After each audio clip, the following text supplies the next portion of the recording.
Kinundina ng National Union of Journalists of the Philippines o NUJP ang umano'y pag-atake ng dalawang miyembro ng Team Pacquiao sa isang photojournalist sa Las Vegas, Nevada matapos man-knockout si Manny Pacquiao. Lumabas sa mga balita na sinaktan ni na Assistant Trainer Buboy Fernandez at Advisor Michael Kongs ang Getty Images photographer na si Al Bello nang kunan niya ng litrato ang pagbagsak ni Pacquiao. Ang trainer nga raw ni Pacquiao na si Freddie Roach, sinabihan pa si Bello na huwag kumuha ng litrato.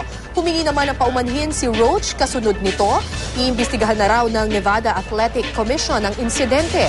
Pero ayon sa NUJP, mismong si Pacquiao ang dapat sumita sa kanyang mga tauhan. Git naman ng kampo ni Manny Pacquiao, di sinasadya ng dalawa ang insidente. Naging prioridad lang daw nila ng mga oras na iyon ang kaligtasan ni Manny Pacquiao. Ang nangyari kasi doon is natural, medyo nagkakaguluhan. There was bedlam sa ring. So nagkakasakitan na, yung camera na, umpog na.